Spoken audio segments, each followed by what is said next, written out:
acabar com essa ideia de que os católicos são idólatras. Esta calúnia leviana precisa acabar. Mas existe de algumas pessoas, de beijar santo, de Mas não como Deus. Eu não acho que isso aqui é o meu Deus, oh meu Deus. Não, isso não existe. Imagem. Quando quebra, o que a gente faz? Bota no lixo. Chegou a hora de acabarmos com essa história de que católico é idólatra, de que católico adora a imagem. Concorda com essa afirmação? Eu concordo com essa afirmação há muito tempo, mas ela foi dita em um debate aí entre o padre José Eduardo e também com o pastor Paulo Sérgio. E nós vamos reagir a isso e, óbvio, refletir juntos também. Então, não esquece de ficar comigo até o final do vídeo. Você pode e deve comentar, mas, filho amado de Deus, respeite essas regrinhas aqui. Principalmente você que tem mania de chamando católico de idólatra. De fazer a afirmação incorreta, inverídica e caluniosa de que nós ficamos adorando imagens. Que não, nós não fazemos isso e nós vamos falar sobre isso nesse vídeo. Não esquece de respeitar aí as regrinhas, tá bom? Se for possível para você não usar o ad hominem, nós agradecemos, né? Porque tem gente que não consegue, tem gente que tem uma dificuldade. Ainda estamos discutindo para ver o que vai ser, como vai ser fechado melhor essa teologia, como alguns termos a gente vai definir melhor, porque de fato é o que aconteceu com a questão, Vilela, dos concílios, dos primeiros concílios da igreja, que são concílios cristológicos. Então, eles acreditam que Jesus é Deus, eles acreditam que Jesus é humano, tem algumas seitas que vão, mas são seitas, são grupos que não vão ser a voz da igreja no total, no Oriente e no Ocidente, mas ao mesmo tempo que eles acreditam, né, nessa divindade, eles não têm uma definição clara que vai surgir gradativamente. Mas nós já temos no segundo século, no terceiro século, isso muito claro, a igreja cristã. Cristãos admitiam que Jesus era divino. Cristãos admitiam que Jesus era humano. Isso era muito claro. Agora, o nosso grande problema, e talvez seja essa, padre, a grande lacuna, talvez quase intransponível entre nós, seja essa, dessa construção que para o católico é muito simples, de dizer assim, olha, havia uma tradição lá, tem uma tradição lá atrás, que o texto é lacônico, o texto também é tradicional, o texto também é fruto de uma tradição, mas ele não manteve essa tradição completa, de pontos relevantes como esse. Como eu falei, João esteve com Maria até o final da vida dela. Ele poderia, né, ter nos ajudado um pouco mais com relação a essa teologia mariana. Aliás, eu já fiz um vídeo aqui respondendo a uma pessoa que acho que ela estava se convertendo ao catolicismo ou que é protestante, estava com essa dúvida, né? Abordando a mesma coisa, falando de que a Bíblia fala muito pouco, né? Aliás, a pergunta, eu me lembro da pergunta que a pessoa falou, você não acha que a Bíblia fala muito pouco de Maria? Que poderia falar mais? Mas a gente tem que pensar que a Bíblia, o foco dela é Deus. Não que Maria tem que ser deixada de lado de forma alguma, porque ela gerou o Cristo. Mas a Bíblia fala e é a palavra de Deus. Então o foco em todo o Novo Testamento é Jesus Cristo. Se for ficar falando apenas de Maria, pode perder o sentido, apesar de nós falarmos de Nossa Senhora e falar do próprio Cristo. Quando nós rezamos o Santo Terço, nós falamos do Cristo. Mas imagina só, se hoje nós vemos tanta confusão, mesmo diante de tantos textos bíblicos, quem dirá se tivesse mais as questões de Nossa Senhora? Tudo aquilo que está na Bíblia é aquilo que nós precisamos saber para a nossa salvação, é a revelação divina, é isso que nós precisamos saber, e aqui está, né, depois tem, né, toda a tradição apostólica, foi passando aí toda essa questão da revelação para nós. Mas não é que falta muito. Mas Deus poderia ser mais claro, né? Existe até uma palavra que diz que vocês conseguem interpretar quando vai chover, quando que vai fazer sol, quando que vai ficar frio, mas vocês não conseguem entender os desígnios de Deus. Os apóstolos não entenderam o que Cristo falou enquanto ele estava na vida pública. Só após a sua morte e ressurreição, e ainda assim ficaram com medo, precisar do Espírito Santo em Pentecostes, né? Mas eu tenho a impressão que o Evangelho de São João, ele foi escrito na perspectiva de Maria, ou seja, ela, no fundo, é uma espécie de autora junto com São João, porque o Evangelho de São João é muito especial. Eu acho que é o texto mais alto do Novo Testamento. Mas por quê, padre? Porque é o Evangelho onde apresenta melhor a divindade de Jesus? Exato. De uma maneira mais clara e também pelas construções. Se a gente pensar, por exemplo, né, as 6 talhas de água de João 2. É um número estranho, né? 6 talhas de água que são transformadas em vinho. E quando você vai para o Evangelho de São João, capítulo 19, que é a crucificação, e você entende que Cristo instituiu a Eucaristia no cálice da bênção, que é o terceiro cálice, faltando o quarto cálice, que é o cálice da consumação, numa ceia judaica, e aí ele diz, está consumado, logo depois de tomado vinagre, ou seja, vinho avinagrado, que é colocado na sua boca, você percebe que aqui você tem uma construção teológica fora do comum. É uma coisa extraordinária. E eu acho que só uma pessoa com a vida espiritual de Maria poderia chegar a esse nível. E aí um ponto, quando eu ouvi isso do padre José Eduardo, eu acredito, isso não é doutrina da igreja, gente, isso é questão do estudo, da teologia, né? Você pode ou não acreditar nisso, tá? Mas, e até porque isso não vai contra a doutrina da igreja, já falei isso aqui, não é porque você tem uma opinião, você tem uma leitura, que ela é herética ou, tá fazendo uma livre interpretação. Nós podemos interpretar, né, a Bíblia, claro, mas desde que não fuja da doutrina católica. Se fugir, aí tá errado. Mas nesse caso aí, o padre não tá indo nada contra a doutrina católica. Mas dito isso, quando ele falou sobre essa questão, eu lembrei do temporada do The Chosen, em que começa com São João escrevendo, iniciando lá a escrita do Evangelho. Quem que está com ele? Nossa Senhora, né? E é um seriado, uma série que é escrita, o diretor é um cristão, não é católico, né? Ele tem ali quem auxilia ele, que é tanto evangélico, protestante, enfim, como também católico, né? E tem judeu também, Mas o padre José Eduardo, a hora que falou isso, eu lembrei nitidamente dessa cena. E realmente faz sentido. E é por isso que é importante, quando nós lermos a Bíblia, nós termos essa visão também. Por isso que é muito bom o estudo bíblico. Mas a maioria dos...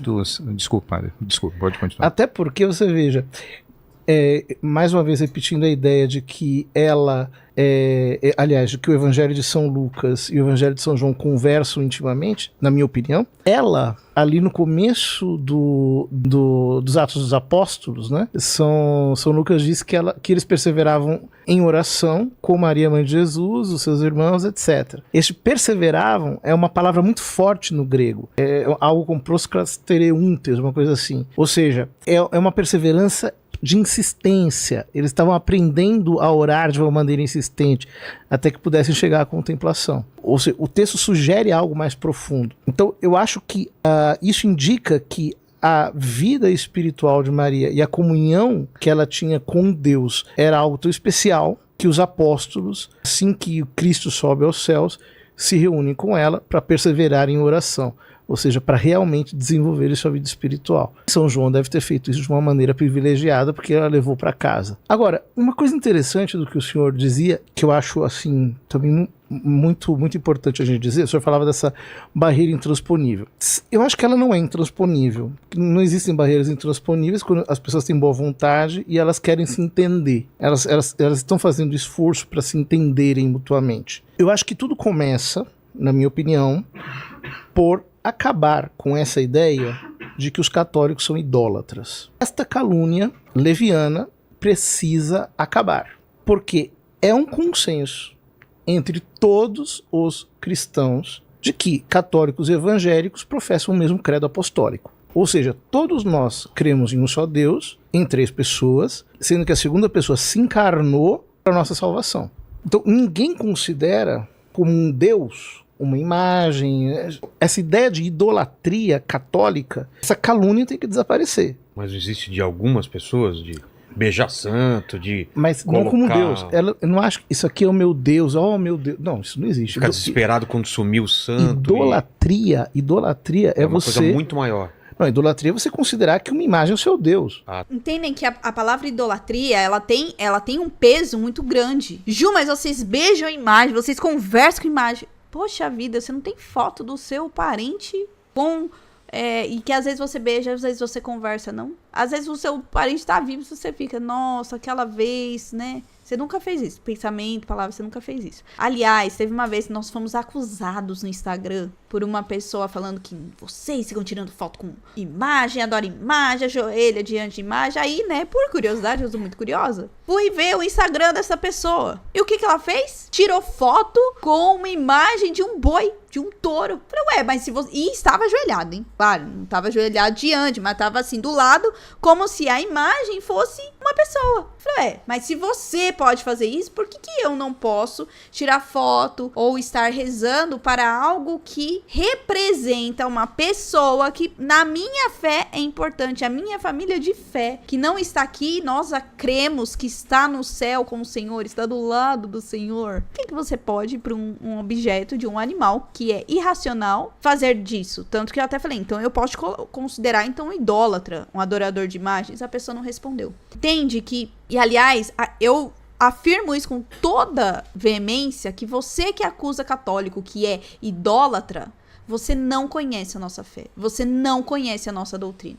Você se apega a pessoas que seguram imagens, se ajoelham, que fazem atos muitas vezes de superstição, que tem muito mais a ver com a questão de cultura do que de fé. Quando nós participamos de novena, quando nós vivemos muito bem a nossa fé, não é isso que nós vemos. E o padre José Eduardo vai falar isso mais pro final. Isso não existe na Igreja Católica. Não existe. Imagem é imagem. Quando quebra, o que a gente faz? Bota no lixo. Tem gente que coloca comida para santo, coloca... Isso não é católico, isso é sincretismo religioso. Mas o pessoal mistura as coisas aí. Eu acho que tudo começa por nós acabarmos com essa ideia. Que não era uma ideia, inclusive, dos reformadores. Porque Lutero, por exemplo, na carta que ele escreve sobre o rebatismo contra os anabatistas, ele afirma ex professo que nós temos a mesma fé apostólica, cremos em Deus, etc. Tal. O mesmo Deus. Calvino, nas Institutas, diz a mesma coisa. Quer dizer, que a Igreja Católica, assim como os judeus conservaram a aliança, fica a demonstrar que católicos evangélicos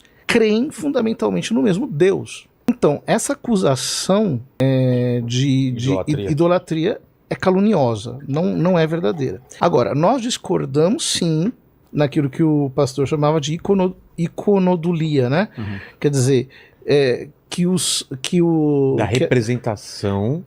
Que as imagens, elas têm uma função a mais do que simplesmente ser um meio pedagógico. E é importante sempre nós falarmos isso. Então, aqui eu trouxe, né, essa resposta para muitos que nos acusam, porque um convite a você a conhecer a doutrina católica antes de você falar o que você não sabe. Né? Porque, pelo menos dos argumentos que eu vejo aqui, dos argumentos que eu vejo nos debates, sempre é a mesma coisa e afirmando coisa que nós não vivemos. A vida dos santos nos ensinam muito. Aliás, tem muito pastor que pega escritos de santos e fala, não, mas Tomás de Aquino falava isso. E por que para nós são santos? Porque nós acreditamos que foram santificados, já estão no céu, já estão com o nosso Senhor Jesus Cristo. E podem interceder por nós, porque se eles estão perto de Deus e não podem interceder por nós, então vamos parar de rezar pelo irmãozinho aqui da terra, né? Porque muitas vezes nós não nos unimos para orar a Deus, pedindo paz, pedindo tantas outras coisas, porque quem tá lá no céu junto com Jesus não pode,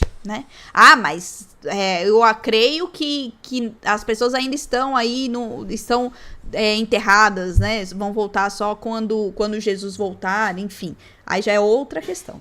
Mas uma questão aqui que é para encerrar o vídeo, que aí é para nós católicos, é na questão da superstição. E isso, gente, não é só em relação à imagem, tá? Aliás, tivemos aí uma reflexão muito boa com um padre muito querido, e que ele trouxe tanto essas quanto outras reflexões. Também vale para quando você só vai na missa do padre que você gosta, do padre que faz a homilia de 1 hora.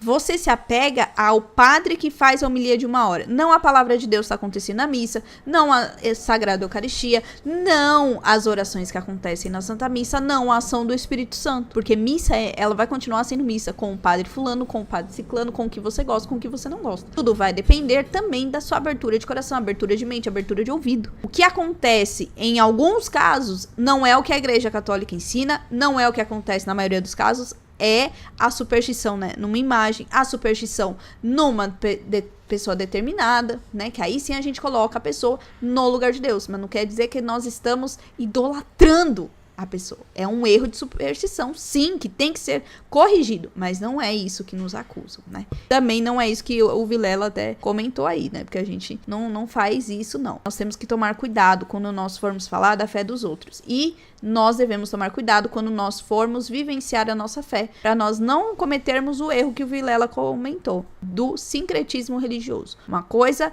é a nossa doutrina, a nossa religião. Outra coisa é as misturas que querem fazer com questão de outras religiões e também da cultura. Então, todos os dias a gente fala, né, que reza para as pessoas pararem de nos caluniar com isso. Vai parar? Eu acho que não, né? Até Jesus voltar, vão continuar nos chamando assim. Mas estaremos aqui para sempre retornar este assunto que vira e mexe ter aparecido aqui nos comentários, né? Inacreditável. Quanto mais a gente fala, mais o povo tem, né? E aí, você já foi xingado de idólatra? Como você respondeu? Como você responderia sobre essa questão? Tem algum documento que você acha interessante que aborda sobre essa questão? Deixa aqui nos comentários. Não esquece, seguindo essas regrinhas, deixa o meu joinha, se inscreve no canal, ativa o sininho e compartilha este vídeo e tantos outros vídeos que você gostar com as pessoas que gostam, tem dúvidas, tá bom? Então é isso, até o próximo vídeo.